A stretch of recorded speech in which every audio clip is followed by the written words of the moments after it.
Hey friends, Tux here. I've had my little Surfans high definition music player for over a week or two now, and I've been enjoying it a lot, but I wanted to do a little update of some pros and cons, okay, I've noticed after having, okay. The pros, I mean, obviously the design is stunning, it's held up well, very long life to the battery. All in all, this is a great little music player. It sounds great. A few cons, though, I noticed that when connected with Bluetooth in the car, if you do turn the car off and turn the car back on again, even just for a moment, it kind of disrupts the Bluetooth connection. And you kind of have to go through not repairing it, but it takes time for it to actually catch back up. It doesn't seem to connect as quickly as like my Samsung Note 10 Plus phone, you know?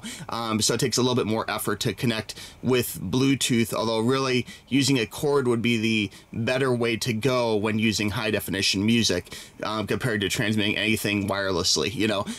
But anyway, that's just one thing. And the other big one is what leads us to this video actually, is the fact that the card that comes included with it isn't really good for the size. I mean, I want to say it's either 32 or 64, I forget, but either account, whatever the base card that comes with it. And it's nice that it includes a card, I'll give them that. The card that comes with it is insufficient in space to really hold too much music. I probably have like 3 dozen CDs on here or something, and I've used up the space just very, very quickly. So it's the type of thing where that leads us to putting a new card in. And this is a card I use, Samsung Evo Selects.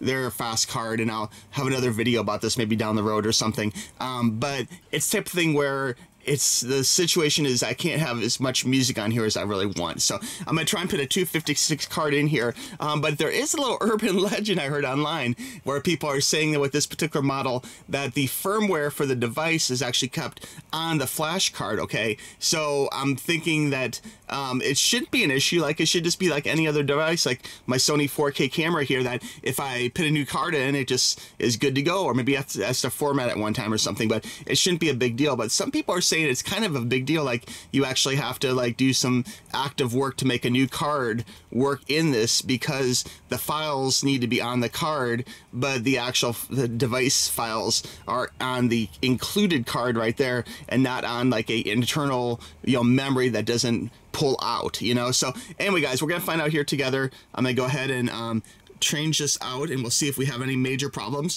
First thing I'll do is go ahead and just kind of use the scissors here to try and carefully pop that out. Hopefully this comes out easily, and it does. Okay, so here's the card, and the card itself that is included is indeed a 32 gig. So you know that's not a whole lot of space. And the brand I'm not real familiar with, but anyway, so we're going to take that 32 gig and we're going to upgrade it here to a 256 gig. So that should give me a lot more space for music. So we'll see what happens here. I'm going to go ahead and cut this out.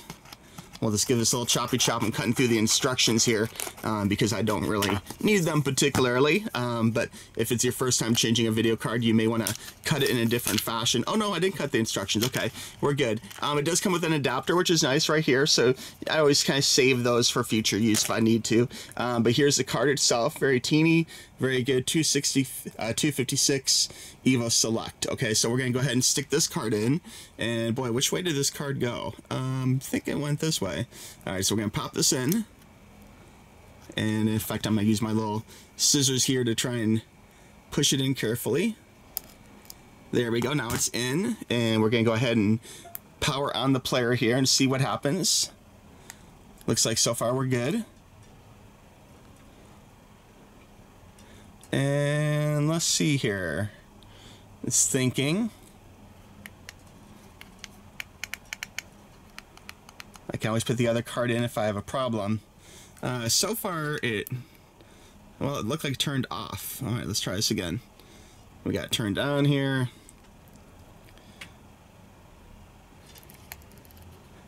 I would think that would come to some kind of system screen. Oh, there we go. Okay. I'm getting a low battery message. Oh, that's nice. Okay. It looks like I might be okay, actually. Yeah, I'm good. All the usual settings are there.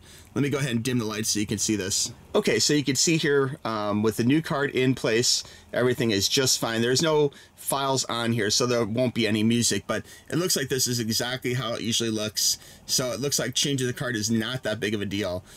So if anyone was concerned about changing their card, because I did read online some people are saying that the actual, like, some of the system updates or whatever are on this included flash card and they stay there. Okay, so they were acting like changing this would create, like, you'd have to, before you could insert the new card, you'd have to go ahead and put this, like the instructions or the flash instructions or whatever updates onto the new card so it can read it properly. But it looks like everything is fine. Like, this is really good. This is ready to include more music and we are good to go. Okay, so to recap, I'm still enjoying this unit a lot. I may check out some other MP3 players on my channel coming up down the road, because I'm really on kind of a quest for the best high definition music solution, both for at home and in the car. And so far, I'm definitely loving this. It really is a great unit, especially now that I have the bigger memory in here. It will help a lot as far as being able to hold more than this little 32 gig card. But great design. You can watch my other video on that. I have a whole unboxing video where I talk about the design and everything, but so far I'm really loving it.